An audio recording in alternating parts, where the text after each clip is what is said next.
Hello everyone. Exam point of view से हम एक बहुत ही इंपॉर्टेंट टॉपिक आज शुरू करेंगे, फंडामेंटल गैस लॉ, जिसमें मेनली बॉयल्स, चार्ल्स, गैलुसॉक, एवोगाड्रोस इसके बारे में पढ़ना होता है। पढ़ तो हम लोग लेते हैं, लेकिन एग्जाम में ऑलमोस्ट कंफ्यूज हो जाते हैं कि कौन किसके डायरेक्टली प्रोपोर्शनल था, किस में कौन सा टर्म कांस्टेंट था, वहाँ रिकॉल नहीं हो पाता है।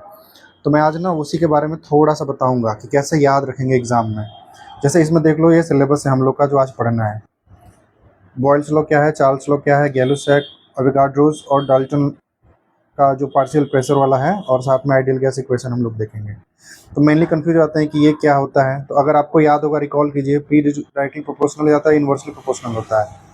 तो इन्वर्सली प्रोपोर्शनल होता है 1/v के, और इसमें टी कांस्टेंट होता है। लेकिन ये अभी याद है, चार्ल्स में कौन किसके प्रोपोर्शनल होता है, क्या कांस्टेंट होता है। ओवरऑल मैं ये कहना चाह रहा हूँ कि एग्जाम में थोड़ा सा कंफ्यूजन होता है जब उसका प्रेशर रहता है।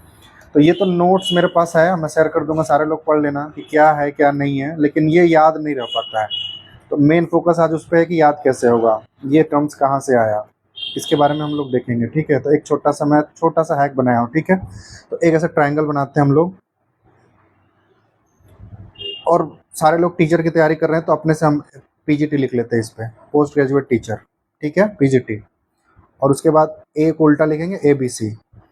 ये नॉर्मल है, याद हो जाएगा आपको 3-4 बार प्रैक्टिस करने पे। पीजीटी लिखना है, यहाँ पे बीसी लिखना और यहाँ पे वी। तो P4 प्रेशर, T4 टेम्परेचर और V4 वॉल्यूम। ठीक है, और ये B4 Boyle's law, C4 Charles law और G4 गैलुसैक्स लॉ। अब क्या करेंगे हम लोग, देखते हैं।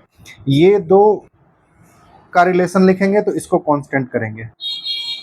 वापस से देखो, इन दोनों का रिलेशन अगर लेंगे तो इसको कांस्टेंट रखेंगे, इन दोनों का रिलेशन लेंगे तो इसको कांस्टेंट रखेंगे, और इन दोनों का रिलेशन लेंगे तो इसको कांस्टेंट रखेंगे। आई थिंक आपको समझ में आ गया होगा कि मैं कहना क्या चाह रहा हूँ। ठीक है, वापस से हम लोग बनाते हैं, एक बार पूरा करने के बाद ही समझ में आएगा।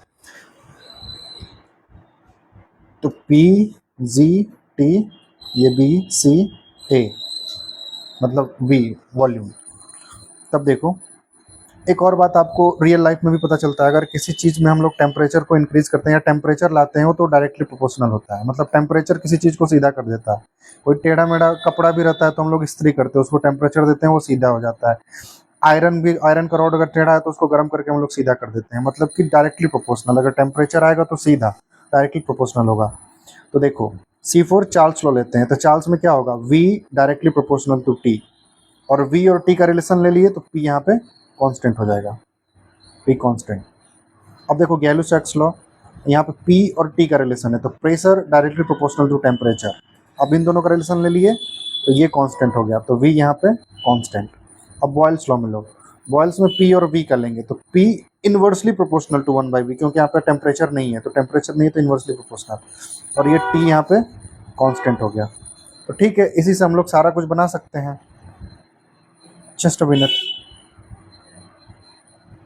जब ये इतना देख लिए तो देखो भाई, अगर ये तो फिर P1/P2 is equal to T1/T2, क्योंकि डायरेक्टली प्रोपोर्शनल है। यही अपना गैलुसैक्स लॉ है।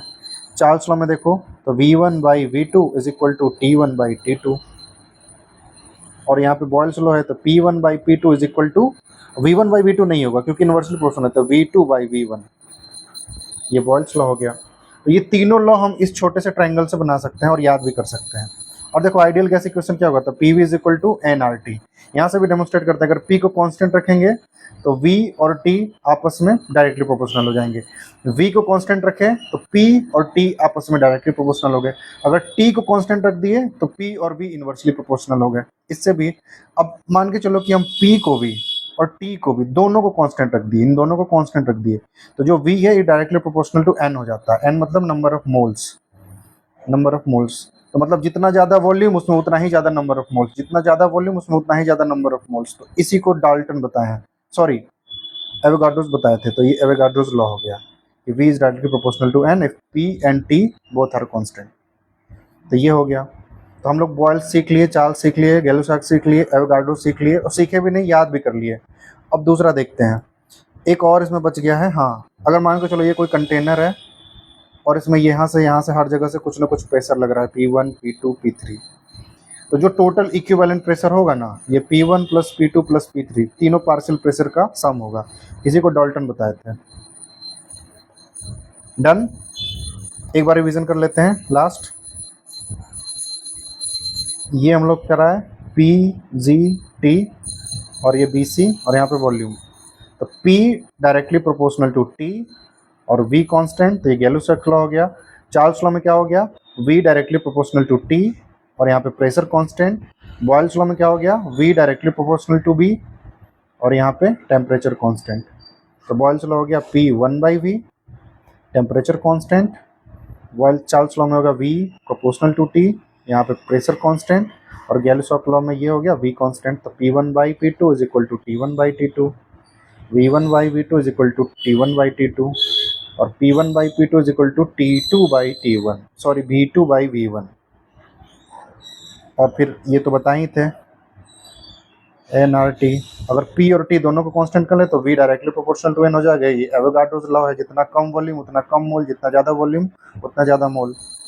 और ये पार्शियल प्रेशर हो गया P1 P2 एक फ्रिज पे, तो P इक्विवेलेंट सबका सम हो गया, ये डाल्टन्स हो गया। 6 के 6 लॉ आपको याद हो गए और इसके सारे यहाँ पे डिटेल में पढ़ना है तो रखा हुआ। एक दो एक्स्ट्रा पॉइंट्स भी इसमें मिलेगा और एक दो एक्स्ट्रा पॉइंट्स मिलेगा तो वो आप अपने से भी अब समझ सकते हैं कि एक्स्ट्रा पॉइंट करना क्या चाह रहा है। ये सारा आपको समझ में आएगा, एक बार रीडिंग डाल लेना। That's all. ये 6 मिनट में आपको 6 थ्योरी मैंने याद कराया। से थैंक्स टू मी, बाय।